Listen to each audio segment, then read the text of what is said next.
Welcome to the EmpowHer Moments Morning Show, where we create intentional mindset shifts, empower women to embrace their potential, and open their hearts to their deepest desires. Join Margot, the beauty guru, your self-love and business strategist, and Dr. Alicia A. Williams, your transformation and empowerment coach. These dynamic women are here to guide you, inspire you, and uplift you. Together, they'll help you unleash your potential and own your journey. It's time to step into your greatness. Let's get started.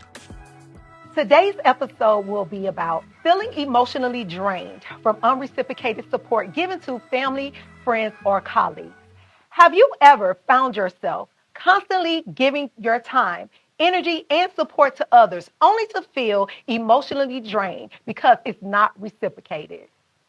Girl, absolutely. Yes. I think in some time and space, we all have dealt with that. Most definitely. I found myself giving so much of myself and not getting the same in return, and that has been extremely draining. Do you feel like you've ever positioned yourself to have boundaries or position yourself to say, hey, it's certain things that I need to pay attention to in relationships? Most definitely. But in my early years, it was, let me do anything I can to help everybody. And I find myself burning out. Absolutely. And I think a lot of people deal with that. You know, they deal with the burnout and all those things. So my thought is you must learn how to set healthy boundaries to protect your peace while still showing up for the people that you love. And I think that is the hard part. I think that is the ultimate challenge, right? Yes. Because you have those loved ones, those people that you love, but you know, it's not reciprocated. So I guess what we need the ladies to know and what we want to know from you all is, are you in that space where you're feeling like you're in unreciprocated relationships and you're in spaces where you're not getting and receiving what you're giving? Because that can be totally draining. Almost definitely. One of the things that have really stood out for me over some time now is I've had to learn to put myself first. Absolutely. Make myself a priority. And we don't do that enough in our family lives, on our jobs. We put everybody before ourselves, and that has been the biggest issue for me. I think that's great. And so the thing is that what we're going to do today, ladies, we're going to give you all some actionable tips, right? We're going to talk about some things on how to set boundaries because both Alicia and I have dealt with this. And I'm sure you ladies have dealt with it too. But we're going to give you some actionable steps, okay? So with setting boundaries, what does that look like, Dr. Alicia? Setting boundaries for me is, for one, being able to say no. No is a complete sentence today for me. Yes, that's amazing. So was it difficult for you to find that space to be like, you know what, I'm stretching myself thin and I'm in. And so let me ask you this, because we're talking about unreciprocated relationships. Do you have a system or a process that you use to assess the relationships? Because I think no one talks about that. No, I don't have a per se system because it's going to be different for everybody. You're right whether about it that. be personal, whether it be your job, because a lot of times, me being in one of my prior positions, I managed quite a bit of people. Right. And because I managed so many people, I had to learn to prioritize what was most important for that particular employee or someone else on the team. So I had to learn when I needed to say no and when I needed to say yes. That's amazing. And again, I love the point that you brought up because it talks about learning how to compartmentalize relationships. Yes. And I think that is something that you have to learn. And to learn how to compartmentalize relationships, you have to look at it's the who. Who you're having that relationship with. So we all know, like family members, husband, children, you know, that's where our dedication will always have to be, no matter what. But when it comes outside of that small family sector, I am very careful of the relationships and the reciprocation that takes place. And to be honest, I do have a system that I use to assess relationships, right? So even in friendships, every now and again, honey, you know, we do it quarterly, honey. I pull back because I want to pull back and I want to see, you know, what we got going on. I'm assessing, are we getting along well? Our family's getting along well? Are certain quirks or things that you do that may not align with me mentally, emotionally, spiritually?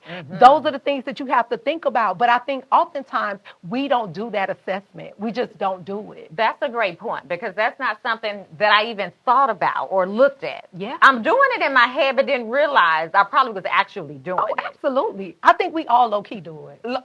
Yes. We all low-key do it. Listen, whether y'all want to call it an assessment, honey, or y'all want to call it riding in your car, sitting in your shower, honey, trying to think about what just happened, honey, we all do the assessment. I do this. Let me tell you when my assessment usually takes place. Now that you hit on it. Right. It's usually when I pull in that garage and I get those 10 minutes in my car and I'm having those moments of, okay, what just happened? Right. Do I need to pull back here or do I need to have that conversation with that individual? I get it. I get it. And I think that is where the gap is. I think so many times we have relationships, and listen, ladies, by no means do I have it all together, okay? I'm still working it out, honey. You know, I'm still compartmentalizing relationships and eliminating certain things. But I can tell you for me, Dr. Alicia, that has been my saving grace in this season. It's just really compartmentalizing and assessing those relationships, because the thing is this, people who pull and take from you and they don't give back, they know they're not doing it. Oh, come on. Let's have a real conversation. They know that they're not giving you. They know that they're in the winning seat. Oh, they get that. Definitely. They just hoping you don't find out. Come on. Let's talk about it. And then the problem comes when you do the assessment, it positions you and give you that power and that courage and confidence to say, hey, listen, you know, I'm not feeling good about what's happening in our relationship. I think we need to make some changes or maybe some adjustments. Or guess what I'm learning in this season, ladies? I will silently quit you. Come on now. Transform you out. Say it again for the people. I will silently quit you. Okay? And you wouldn't even know what happened, honey. Because for me, I'm just in a season, Dr. Alicia, where I have to have reciprocated relationships. It's important to me. And not so much that you got to match my energy 1,000%, but honey, you got to bring it to the table. You must bring it to the table. But another perspective on that is when we talk about reciprocation when it comes to relationships. So let's talk about girlfriend relationships. We can do that. Ooh. I'm here for it. I am very big on it has to be two-sided. If I'm the one who's always making the first contact, if I'm always the one who's actually reaching out to plan the girlfriend trips or the brunch date, that's a problem for me. It should be. It's a major problem for me because I feel like I'm giving more than what's actually coming back to me. So I'm pouring in more into the relationship. And I feel like, okay, how are you guys pouring into me? Right. Well, you're great with planning everything. Ooh, I was just going to get on that topic, honey. They give you the label. Yeah, they give you the label. I'm labeled as the planner. Yeah, the planner. The friend that's the planner. Or they'll even disguise it and be like, oh, girl, you the strong friend. That's the next one. You're the one who brings everybody together so collectively. Right. As if they can't. Okay. They can. They can't. What I've come to realize is they just choose not to. Why should they? When you make yourself available. Why should they when you have no boundaries? And not saying to you directly, Dr. Alicia, but I'm saying we all been in that boat. Me too. Definitely. Just having to understand that, honey, no, we're not doing. We're all. This is a shared responsibility. Shared responsibility. And that goes back to reciprocation. I think sometimes people get it confused. Reciprocation is I give you, you give me. Right. It works our both cups ways. are filled the same measurements. Okay. Most honey, definitely. And another thing, I'm so okay with pouring into friendships. Girlfriends, love my girlfriends, honey. You know, love me some time, brunch time. I need it, and actually, that is incorporated in my daily life. Yeah. However, the problem comes in, honey, when the cup got a hole in it. Okay. Ooh. And that takes me back to the assessment. Ladies, listen to me. You have to be willing to look at the things you don't want to see.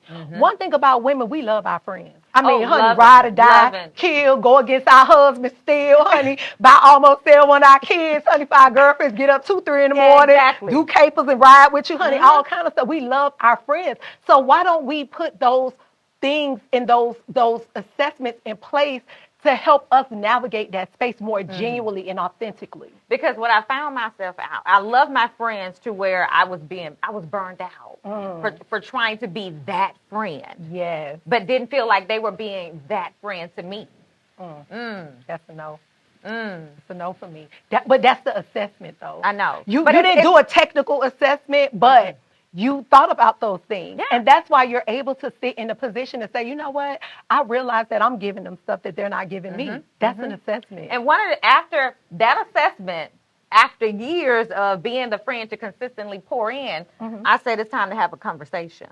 Oh, love that. So I brought everybody to the table and let's talk about it. Just as we're talking about it today. Yes. Don't be afraid to say, hey, let's talk about it without creating strain on the relationship, because everybody needs to understand it works. This is a relationships are partnerships. Absolutely. Friendships are partnerships. a marriage, a businessship, you have to have the discussion. You do. And the hard discussion. Exactly. And I say that all the time. We got to have hard conversations. I'm almost at a place, and the thing that used to trip me up a lot of the times is because you meet people and you have friends who have different personalities. So you'll say, oh, okay, Sheila's shy, Sheila withdrawn, you know, she don't talk much, she's not forthcoming with things. But at the end of the day, we teach people how to treat us. Come on. Okay? So my thing is, ladies, another tip that I can give you is be straight up about who you are and what you need in those friendship spaces. It's like a relationship. Most definitely. I 100% agree with you, because when I had the conversation, I said, I may not have actually verbalized this, but now let's talk about it. Right. Today. Right. We may have been friends for 10 or 15 years, but today, this is my expectation of you, from you as a friend. Because we change, we grow. Some of the things that we were probably okay with 10 years ago, I'm not okay with it today. It should not be, because that means you haven't grown. You haven't grown. Yeah. If me and my girlfriend doing the same thing 3 years ago that we was doing today, baby, I got some assessments that need to be done. And I'm not saying that, you know, I won't have a friend, because I have girlfriends that are more laid back and they're not entrepreneurs. And, you know, they work their 9 to 5, love their husband and love their children. But at the end of the day, we all have something in common, whether it's our energy, whether it's our love for Christ, whether it's our mental, whatever it is. For you to become friends with somebody, you all have to have something in common. Some commonalities. Some commonalities. But at the end of the day, you do have to assess. If we're still doing the same thing that we did three years ago, we still hanging out in the same spaces we hung out 3 years ago, there's no growth that has happened in this space.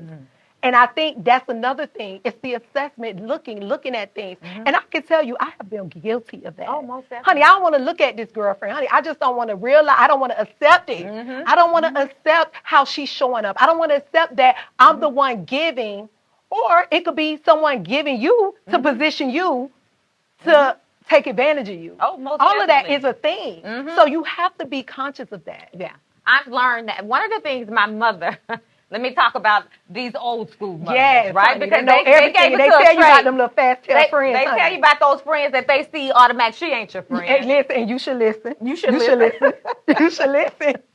But one of the things my mother would always say is, the older you get, you go from having a circle to just a few dots.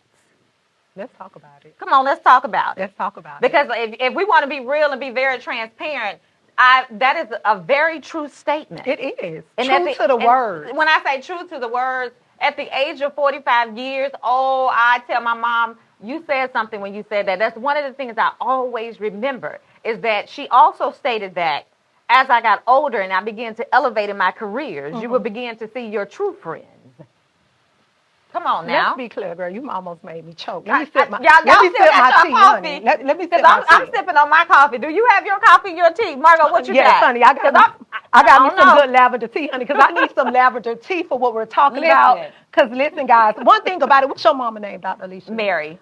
Mama Mary. Mary Alice, to be exact. Mary Alice, honey. Listen, we depend on mothers like you, okay? And I think all us ladies listening and looking at this show, we all have a mother, a nana, an auntie, or somebody who kept us in line, even from like grade school. Most definitely. You know, they tell you that, honey, you bring her home, you know, mama be like, who that who is that? Girl is that? Exactly. And then listen, you know, in 2 weeks, y'all ain't even friends no more. You be like, you know what, I should have listened to my mom. I should have listened to my mom. And so I just, you know what, and I really, now that I'm older, I appreciate that guidance. Oh, I most definitely, because it has molded and shaped me to be the woman that I am today. Absolutely, absolutely. And so I'm so different today. Honey, all you got to do is tell me one time. I got an auntie or sister. Tell me one time. One time. And see they disappear. Because one thing, I'm just at a place where I'm just focused on being the best version of myself. I 100% and who agree. you attach yourself to and who you hang around and spend the most time with affects it.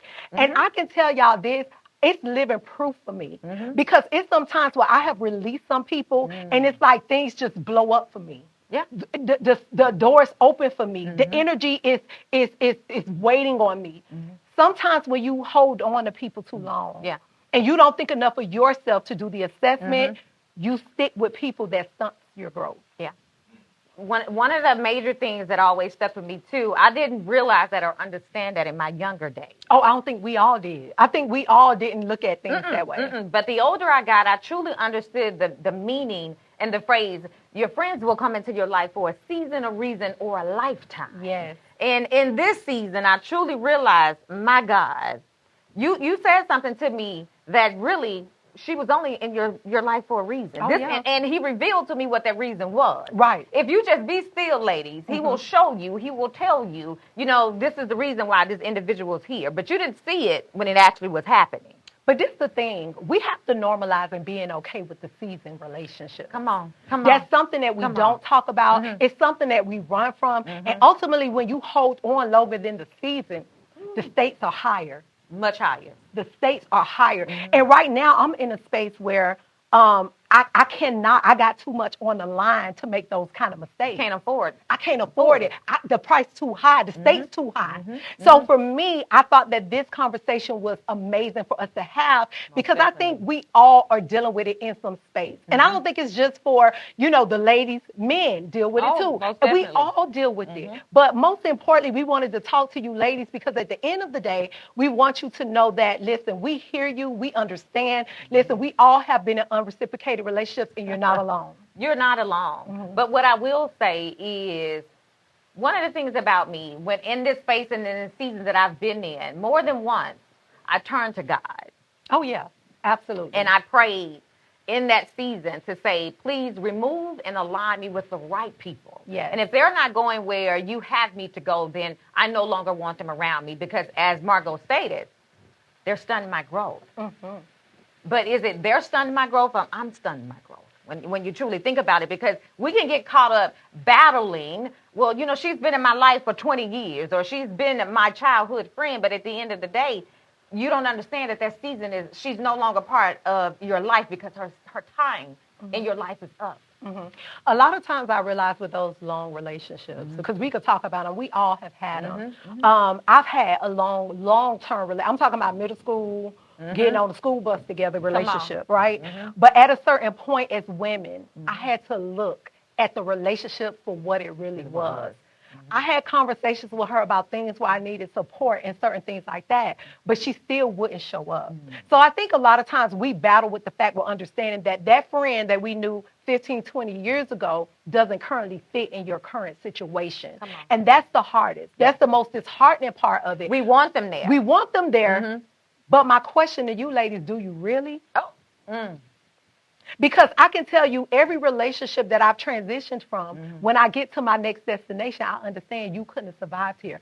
Somebody told me something really smart the other day, and I'm going to share it with you ladies because I think it's so, so important. She said, listen, people that climb mountains are trained. Come on. Okay? When you're climbing, and I ain't talking about Stone Mountain, baby. I'm talking about like the real mountain. The real mountain. Where it's taking you about you on this mountain about a week trying to get up, around, or whatever. She said, Margot, let me tell you something. As you hike those mountains, you are trained. And the higher you go, you have to control your breathing. You have to control your techniques on how you're climbing, how you're moving. What you got to understand is everybody not trained to go up the mountain with you. They're just not. And it's not that it's a fault of their own. They're just not trained to do it. And I think a lot of times that's where we miss the mark because we feel as though, like, man, you've been my friend. You should be happy for me. You know what I've been through. I've been through the struggles. You've seen me elevate. But listen, baby, she don't have the capacity. To climb that mountain with you. You took her halfway and she went to choking, baby. You had to send her back down the mountain.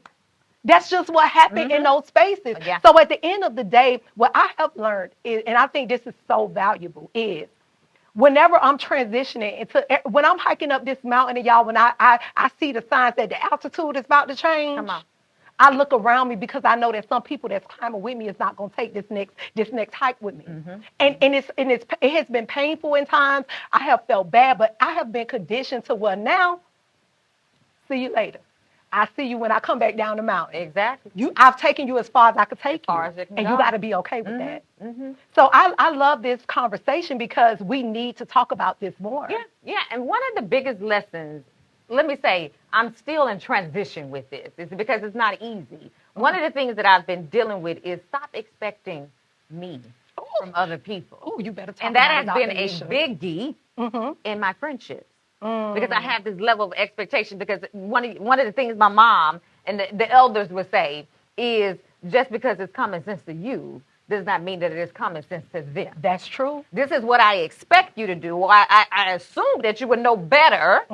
Because as they say, when you get older, when you know better, you do better. Absolutely. But that's not always necessarily true, ladies. So true. my biggest struggle to today is struggling with expecting me from other people. Okay, so let me ask you this, Dr. Alicia. Knowing what you know now today, after your experiences, dealing with having to transition in certain spaces, when it comes to friendship, what is it that you've learned in this space? Like, what is it? And I get the point that you said, you know what, I realize they're not me. And that's a big flaw we all have at times. Because guess what, baby, I used to be the queen, honey. I would never, you know, I would never, if it was me, you know, but what I understand is you're not me. And what I want you to be like me, maybe not, as friends. So what lessons have you learned in this season with just choosing the right spaces and people to invite into your personal space? Well, one of the lessons, most importantly, I've learned is understanding who those individuals are at the end of the day. And I have a choice, because there's always a choice in life. Oh, absolutely. There's always a choice in life. And I've learned that I have a choice to either accept them for who they are, or I have the choice to exit the building. Right. And so in this season, I've made the choice to exit the building and not return. Love that. Love that. I mean, I don't know any other way to explain it, ladies, because some things you don't have to go into a full explanation about. That's true. You simply just say, you know what? God has shown me enough. Right. And I've decided I'm going to exit the building and no longer return. And you know what? I love that point that you made, because that is a growth moment. And I guess for me in my space, what I'm learning to do and understand is to be true to myself. Oh, yeah. And don't overlook my discernment. Yeah. I think that's a flaw that we all make. One thing about me, whenever I realize a relationship is ending or something didn't work, even in business, anybody who knows me will tell you this, I always go back and look for the lesson. And I'm just in a space in my life, like my sister always say, honey, don't be the lesson, learn the lesson. Okay? And I'm so on with that. And so now I'm in a space where I have to be careful, because people want to attach to me. Oh, yeah. They grab and they touch and they want to attach themselves. And so before, hey, welcome. Come on in. You know, hey, how you doing? I'm here to help. What I can help you with, because of my heart. Your personality. My heart, your and heart my personality is right. Yes. And so the thing that I'm realizing in this season is everybody who attracts to me doesn't have to be in my space. That's right. And I do know today that dark is attracted to the light. And that's something that I want to share with you, ladies. Understand that your attraction, the people who are coming to you, not that the ones that you've asked God for, I'm saying the ones who have drawn to you, and you feel a strong, aggressive attachment, be careful. Be very careful with that. Because a lot of times, and I say this all the time, people see you before you see yourself. Most definitely. Okay? So keep that in mind. People see you before you see yourself. So being attached to exhausting and draining relationships will cause you to have missed opportunities, and it stumps your growth big time. Big time. Big time. So, Dr. Alicia, that was a good point that you brought up. And I want you ladies to know that this show is about helping you transform your mindset. And we're being very transparent on this morning show, because we know it's early and we know you ladies are getting ready to start your day. But we want to ensure you that you have everything that you need. That unreciprocated relationship, that friendship that's about to end, that relationship that no longer serves you, that position that you need to move away from, that new job that God is preparing you for. Open your mind and heart to the new. And be okay, because everybody's not going to go with you. They can't go with you. They cannot. They cannot go with you. So if you are navigating this journey, Dr. Alicia and I are here to support you. So schedule your coaching consultation with us on EmpowHerMoments.com and become part of our Empower Her Moments community. Thank you for joining us for the Empower Her Moments morning show. This episode is powered by Platinum Luxury Fleet, the ultimate transportation experience. Book your black car service today by visiting PlatinumLuxuryFleet.com. Until next time, ladies, keep shining, stay empowered, and know that you are capable of amazing things. See you all next time. Thanks for joining us, everyone.